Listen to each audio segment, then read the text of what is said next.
Hello everyone and welcome to Interchange 2 Unit 6. Sure, I'll do it. In this lesson, we're going to be going over two-part verbs or phrasal verbs, and let's see what's that all about. All right? Let's get started. So a phrasal verb is a combination of a verb and a preposition. Here we have an example, which is put on. Again, is a verb plus a preposition, and it has a special meaning. So when we say put on, what we mean is to wear a piece of cloth. So as an example, put on your coat is freezing outside. So you can say put on your coat, it's freezing outside, or wear a coat because it's freezing outside. It has the same meaning. However, we have to consider that when we use phrasal verbs, the verb remains the same, but as the preposition changes, the whole expression can mean a total different thing. However, don't stress out with this short explanation. We're going to see this in context now with the following examples. So this is the list of phrasal verbs that we're going to be learning in today's class.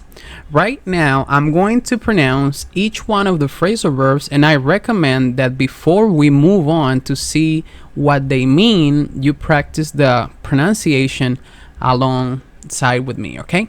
So first one says turn on, turn off, turn up, turn down, pick up, put away, hang up, take off, clean up, take out, let out, and throw out. Of course, I'm doing here the liaison, combining or linking the sounds, because you can say turn on, but when we put this together, it would sound turn on, right? So please practice all these phrasal verbs before we move on to the next slide. Now I'm going to show you a series of pictures that illustrate perfectly what the phrasal verbs mean. So whenever you have a machine or an electronic device and you want to switch it on so it works, or you want to switch it off so that it stops working, then you can use turn on or turn off. For example, when I finish using my computer, I turn it off. And whenever I need to use my computer again, then I turn it on. So here we have turn on and turn off. Next phrasal verb we're going to see is turn down and turn up. So if you're listening to music and the music is very low and you cannot understand, so usually what we do is that we turn up the volume of the music. We turn up the music. But if you need to answer a phone call and the music is too loud, then you turn it down until you finish your phone call. In this picture, this little beautiful lady is picking up trash from the floor. She's cleaning. So in order to clean, what she does is that she picks the trash from the floor. Whenever there's an object on the floor and you take it with your hands to put it on another position, you pick something up. Next, this picture says it all. When you finish doing your laundry and your clothes are wet, what we do is that we hang them outside for them to dry. So this action that we did with these clothes to put them on that rope is to hang up clothes, right? Next, take off. If you go to Japan, it is required for you to take off your shoes before you enter any room. Take off your clothes mean that you have to stop using them. You have to remove them from your body. Here we have clean up, which is simply to clean or organize a place to make it look neat. Now we have take out. So if you clean up your house and you have a lot of trash inside, then you take it out so that it doesn't contaminate the inner part of your house. Take out the garbage in this case. Let out. This is a beautiful picture which I love, where we had this little beautiful bird inside of a cage, and we let it out. We allowed it to go and fly free and not to be, just caught inside of that cage. Beautiful picture. Let out. Next, throw out. Sometimes we have a lot of things in our houses that we do not really need, but we just keep them, and we keep them and keep them and keep them. And if we open our closet, then we say it's like, oh my God, but there's a lot of things here that I don't really need, that they are not necessary. If that ever happens to you, make sure you go over those things and you throw out those that you don't need, or maybe you can give them away to a person who needs them. Next, put away. When you finish your class, when we were going to the centers, because now it's virtual, but when you were going to the centers, whenever you finish a class, you put away all your stuff. You put away your notebook, your book, and you put it all inside of your backpack. Also, if you are going to take an exam and your cell phone is on the desk, the teachers tell you put away your cell phone. So to put away something is to bring it to a place where it belongs, but not to be visible or to be outside. So after seeing the previous pictures, I would like you to go over this phrasal verbs on the left, this list here in blue, and try to match with a very simple and short definition that goes along with each one of them. So take 2 to 3 minutes, maybe 4, to try to match, to connect the phrasal verbs with their definitions. And when you're done, then hit play on the video once again. Go ahead. Let's do it. Pause the video. Thank you. Fine. So if you're done matching the phrasal verbs with their definitions, here are the answers. So to let out is to set free, to free something. Put on, in this case in here, is to wear. Turn off is to make something stop working. Turn up is to increase something's level. Hang up is to place on a hook or a rope, of course, if we're speaking about the laundry. Take off is to remove. However, I just want to clarify that take off is also the action when a plane goes from the ground to the air and starts flying. That is also to take off, but for the purposes of this class, we can say that take off is to remove something. Throw out is to discard because you don't need something. Clean up is to organize and tidy, usually a place. And finally, turn down is to reduce something's level. So how many right answers did you have? Probably, I guess you had them all because I know you're very smart. So let's keep moving up. Now, in this picture, what I want you to do is to take a notebook or a piece of paper, pen and paper, and describe what is necessary for Jake to do. So this little boy here, this teenager, is Jake, and he invited some friends to come over his house in 2 hours because they're gonna play video games, eat popcorn, they're gonna have a good time at home, doing friends things, right?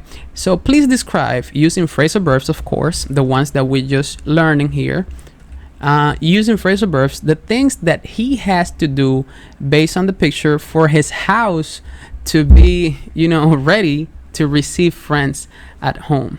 There are many things to pay attention to. For example, it looks like the cat wants to go out. There's garbage inside of the house.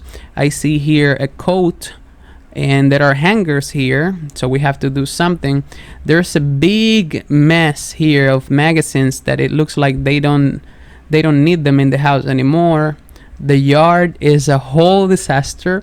It seems like the music is too loud right now, and the TV is off. Also, there are some socks here on the floor, and there's even a pot here or a bowl under the table, which is crazy. Oh my God, and look, Jake is wearing like muddy boots in here. So it's not a good idea to have muddy boots walking on a carpet. So what do you think he should do? You know, please write the sentences and after that, share them with your teacher.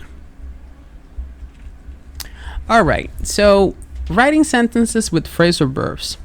There is an aspect to phrasal verbs that is pretty important to mention, and I need you to pay attention to this part closely.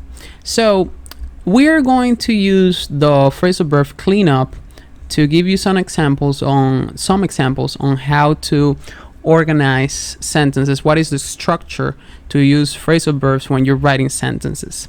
So we can say clean up your room, or we can say clean your room up. So as you see here, I can use the phrasal verb all together, clean up, and then your room, or I can say clean, separate clean up and say clean, put your room in here and up at the end. So when we use phrasal verbs, we can separate the verb and the preposition and put the subject in the middle of the sentence. However, yes, there's a trick to this, and this is why I told you it's pretty important to pay attention. When we substitute the subject, in this case your room, with a pronoun, we can always substitute it if it is in the middle, but if it is in the end, we cannot substitute the subject for a pronoun. So let's check the examples. It says clean up your room. I can't in here substitute your room for it. This cannot be done. You cannot say clean up it, but I can say clean it up. So I can substitute here your room for it, and it is correct. So remember, whenever you separate a phrasal verb, you can put in the middle the pronoun or the subject with no problem. But if you're going to put the subject at the end, it can only be the noun, but not actually the pronoun. Fine. So now I am writing in here 3 examples based on the picture. Afterwards, I'm going to show you different pictures and you have to repeat the same. All right. So we have this happy boy here, his little gentleman, and he just put away all his Legos, all his toys inside of this basket. He's just a hero right now for his mother, right? So the phrasal verb that we are using here is put away. You know, he put away all the Legos, all the toys. So first sentence, of course, he put away the toys. So here my phrasal verb is together, right? It's normal. Then I can say he put the toys away. In this case, I separated the phrasal verb. I have put here and away over here, and in the middle, then the subject. And in the end, what I'm going to do is that I am going to substitute the subject, the toys, for them. He put them away. So we have 3 sentences. 2 sentences where the phrasal verb is separated, like the number 2 and the number 3 is separated, and the number 1 where the phrasal verb is all together and not separated, but with the subject and not with the pronoun. All right, so now I'm going to show you 3 pictures and make sure that you write 3 sentences, same as this ones, but with the phrasal verb that will be indicated for you to express the ideas correctly as well. Fine, so this would be the first picture for you to work with, and you're going to use the phrasal verb throw out. As you see, these sneakers are in really bad condition, and probably we will throw them away because we don't need them anymore. We cannot use them anymore. So use the previous example to write 3 sentences with this picture. Fine, we're going to do the same now with the cell phone, and we have turn off as the phrasal verb to use it. So imagine that you are in a very important meeting and you cannot receive calls or make any sounds. So the recommendation for you is to turn off your phone, of course. So again, use this example to write 3 sentences with separated phrasal verbs and 1 where the phrasal verb is not separated. Great. Finally, we're going to use the phrasal verb let out, speaking about feelings, to describe what is happening in this picture. All right, so very good. Up to now, I I'm sure that you are able to write sentences with the phrasal verbs. I'm just going to give you the sentences from my mind in these pictures and compare with the ones you wrote. So in this picture, I would say, I throw out my sneakers. Or I threw out my sneakers if you want to say it in past. Or I can say, I throw my sneakers out, or I throw them out.